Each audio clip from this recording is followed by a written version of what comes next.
Tonight, Nigeria's political theatre returns to familiar flames and the sparks are brighter, louder, and far more combustible than before. A simple phrase, "go and sin no more," might sound like a biblical counsel, but in the heat of Nigeria's political battleground, it has reignited a rivalry that has simmered for nearly 2 decades.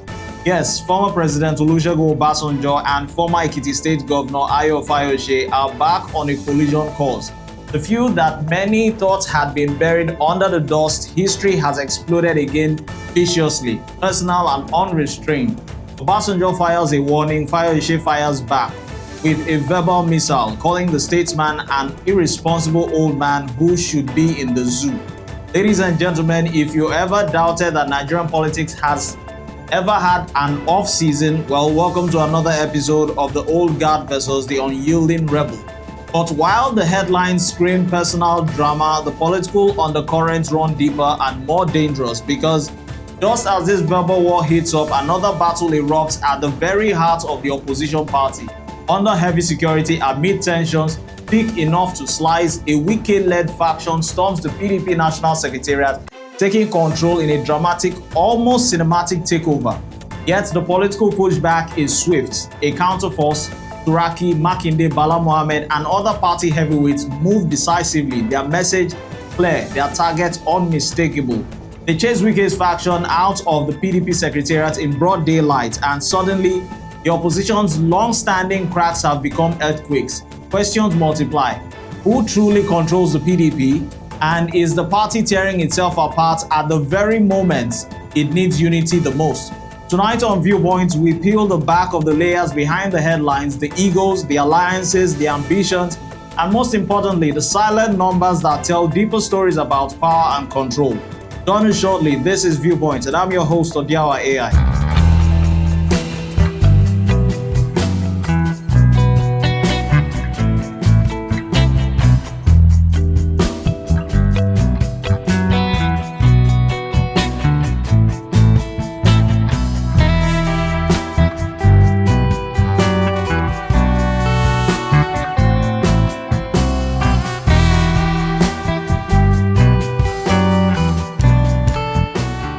Welcome back. Now, tonight we revisit a rivalry older than some political careers. A feud so storied, so combustible, it has survived 3 administrations, 2 impeachments, and countless reconciliations, and now a birthday party. The 65th birthday celebration has become the unlikely stage for one of the most dramatic political resurgences of the year. This is the narrative of Olusegun Obasanjo and Ayodele Fayose, a story of power, pride, and betrayal, or would I say forgiveness also, and the emotional volatility that defines Nigeria's political culture. It begins quietly, a visit, a handshake, smiles shared between 2 men who once exchanged the kind of insults you don't forget even in the grave or even in the afterlife. In Abeokuta, Fayose arrives at the Olusegun Obasanjo Presidential Library, and for the first time in nearly 2 decades, the air is not filled with shoutings or accusations. The man once called many names, not to be specific exactly, the man who also once called Obasanjo many names likewise is suddenly sitting face to face with the former president, laughing like old friends. Photographs emerged and social media explodes. Is this reconciliation? Is this realignment? Is this repentance? Or just another chapter in the theater of the absurd? At Fayose's 65th birthday in Lagos, a well-attended, high-profile affair, Obasanjo climbs the stage and drops a political bomb disguised as fatherly wisdom. He looks at Fayose, then at the crowd, and says the words that would soon spiral into another storm. "You are not the best of my political children, but you have made achievements that must not be ignored. You ask for forgiveness, and as far as I'm concerned, you are forgiven. Go and sin no more." The audience laughs, but behind the humor lies the weight of history.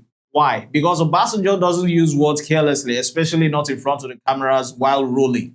And Fayose, known for his sharp tongue, instinctive combativeness, and political unpredictability, stands silent for once.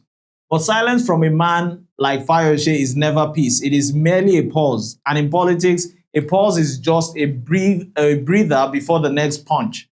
To understand this moment, let's go back in time, 2006 to be specific, Ekiti State. The height of political turbulence, Ayo Fayose is impeached. The move orchestrated through forces linked to Abuja at the time. Here's the unmistakable fingerprint of President Obasanjo. From that point on, the war began. 2010 at Okuku, Osun State to be precise, a public event turns into a street-style verbal combat zone. Obasanjo calls Fayose unpleasant names. Fayose fires back in turn, calling Obasanjo unpleasant names likewise. Now, this is not political rhetoric. This is personal enmity. 2017, Fayose declares that Obasanjo is part of the generation that failed Nigeria. Obasanjo again fires back through speeches, letters, and subtle jabs. For nearly 2 decades, these two men fought openly in the press or at rallies or behind closed doors. So when Nigerians saw them playing one of the indigenous games they call Ayo together, smiling, joking, it felt like witnessing thunder shaking hands with lightning concurrently. But as we will soon see, peace in Nigerian politics is often nothing but an advert placement. At the birthday party, Obasanjo stands before the audience and speaks with the authority of an elder statesman, the confidence of a political warrior, and the sharpness of a man who never forgets. He mocks Fayose gently, scolds him publicly, reminds him of his past misbehaviors, calls him not an Omoluabi, a deeply cultural insult implying lack of honor, but he ends on a tone of forgiveness. Now, the crowd interprets it as reconciliation. Some call it statesmanship. Some call it total closure of the face-off. But Fayose actually had something else. Not forgiveness, but humiliation. Not reconciliation, but ridicule. Not fatherly correction, but a public slap wrapped with soft words. And the silence at the party was merely the calm before the storm. 2 days later, after a text message from Fayose to Obasanjo leaks, not the polite thank you expected from a man celebrating his birthday, not a respectful note of gratitude, but a nuclear political attack. Fayose accuses Obasanjo of irresponsible comments, losing his sanity, having heightened dementia, being mad, and even belonging in a zoo. He reminds Obasanjo of money previously given, demanding it in return. He says Obasanjo disgraced himself at the event. He signs off with an unforgettable line: "You are a leopard who will never change its skin." This is not a text message. This is a political uppercut aimed at the jaw of Nigeria's most influential elder statesman. And Obasanjo he responds only the way he can, calm, sharp, and of course, deadly. He says, and I quote, "Your message has revealed who you truly are, unchanged and unchangeable. Your money has been returned in the same bag and unopened. And with that, reconciliation is dead, the feud is reborn, and Nigeria is reminded once again that in our politics, old wars never truly end. They only wait for a new battleground or a new battlefield." At first glance, this looks like two old political gladiators playing out their drama, but the implications are far deeper. Number one, the politics of ego. Nigerian politics is built on hierarchy: who greets whom, who bows to whom, who acknowledges whom. Obasanjo thrives on respect. Fayose thrives on defiance. The feud is a clash of personal worlds. Number two, the battle for 2027. Every handshake, every reconciliation, every public photo is interpreted as a public signal or a political signal. When Fayose visited Obasanjo, speculations rose about the realignment ahead of 2027. Some believe Fayose was trying to re-enter national relevance. Some believe Obasanjo was positioning himself with the younger influential figures. This breakdown sends a clear message: no alliances, no partnership, no political cooperation. Number three, the psychology of political forgiveness. In Nigerian politics, forgiveness is rarely forgiveness. It is strategy, negotiation, and power play. Obasanjo's "go and sin no more" was not a blessing. It was actually a warning. And Fayose's text message was not a tantrum. It was a counter warning. Behind the insults, the headlines, the political chessboard lies something deeply human. Two men wounded by each other, wronged by each other, bound by history, unable to truly let go. Forgiveness requires closure. Closure requires humility, and humility is the rarest currency in Nigerian politics. Obasanjo sees himself as a father to many. Fayose sees himself as accountable to none. Reconciliation between them was always going to be temporary. So tonight we ask, why does the feud matter? Why should Nigerians actually care about this feud? Because their personal war mirrors the larger struggle within our political system. Elders versus the younger generation, hierarchy versus rebellion, respect culture versus confrontational politics, control versus independence. The Obasanjo-Fayose feud is not just about two men, it's about two political eras colliding. So here we are, nearly 2 decades, 20 years since it began, watching a relationship defined by conflict take over yet another turn. Reconciliation attempted, forgiveness offered, forgiveness rejected, peace shattered, and the war has actually resumed. The story is not over. Not by a long shot, as Obasanjo said, the right lessons must be learned. The question is, has anyone in this story learned any lesson at all? We take a quick break now. When we return, we dive into the political drama shaking the very foundation of the opposition party.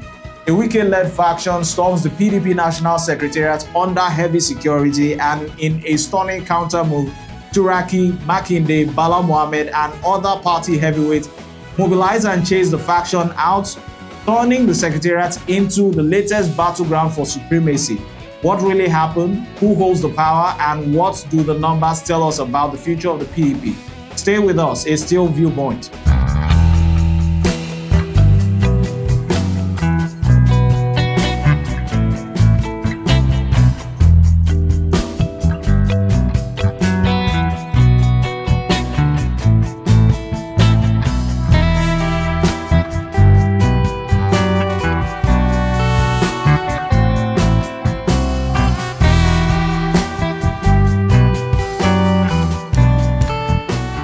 Back once again, the center of Nigeria's opposition politics transformed into a battleground, not of ideas, not of ideology, but of force, factional power, and raw institutional muscle.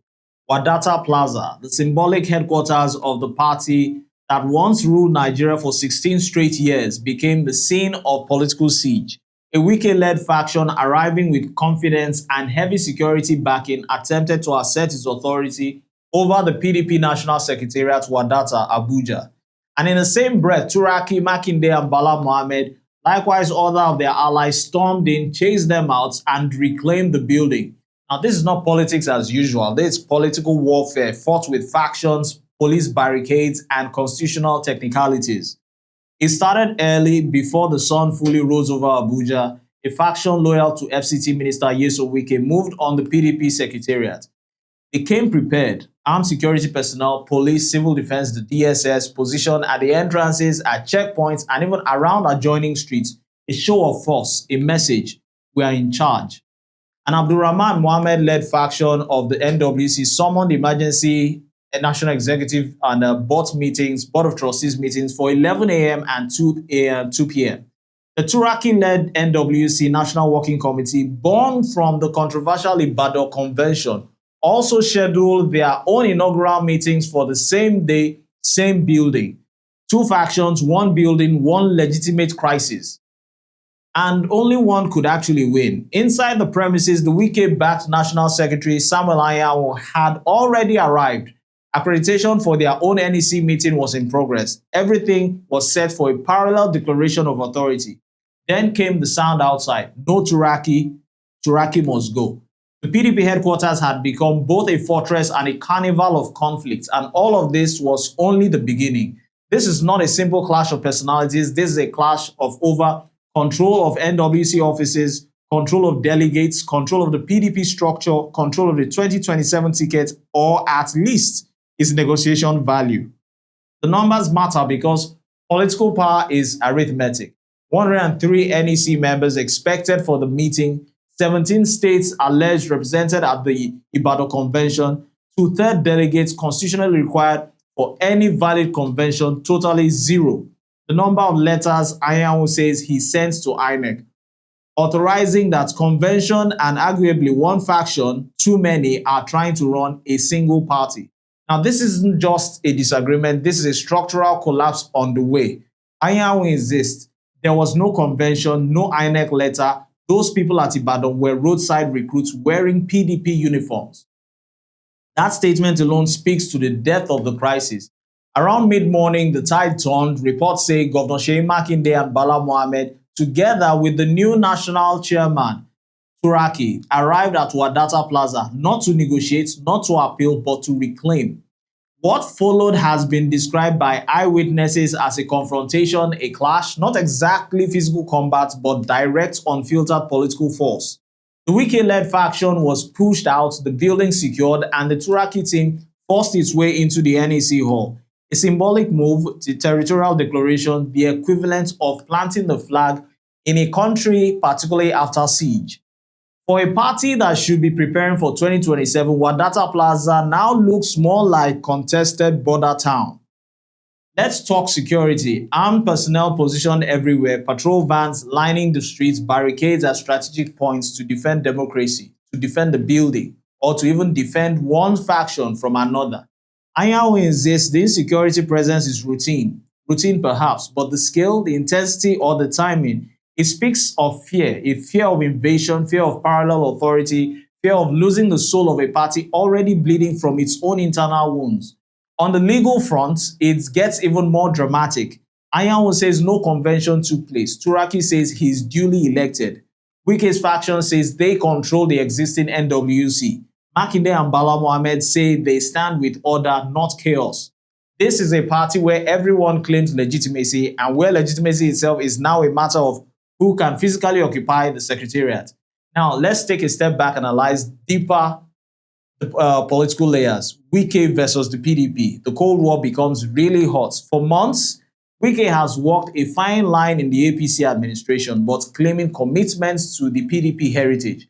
But the event of yesterday shows one truth. Wike is no longer just a power broker, he is a faction. A full structured faction with strategy, numbers, and institutional reach. Secondly, Makinde's calculated power move. Seyi Makinde is not a loud politician, he is more strategic. Joining Bala Mohammed and Turaki to reclaim Wadata Plaza was not spontaneous, it was a clear message. The PDP you are trying to restructure without us, we will not allow it. Number 3, on the part of Bala Mohammed, the Northern signal. Bala's involvement is critical. A Northern governor stepping in physically signals that the North is not watching from afar. This is now a national fracture. Number 4, the PDP's identity crisis. What we are witnessing is the implosion of the last major opposition structure capable of challenging the APC. If the PDP cannot run a secretariat without police barricades, how can it run a national campaign? If the party cannot determine who its chairman is, how can it determine who leads Nigeria? If the building is in dispute, then the ballot will also be too in dispute. Words actually matter. The phrase in the headlines, Wike's faction chased out of the PDP secretariat, is not just reporting, it's symbolism. What does it symbolize? It symbolizes a rejection of parallel authority, a reassertion of institutional control, a declaration that the party is choosing one side. But here's the twist. Wike is not a man who loses quietly. He's not a man who concedes defeat. He is not a man who leaves a battlefield without preparing for the next battle.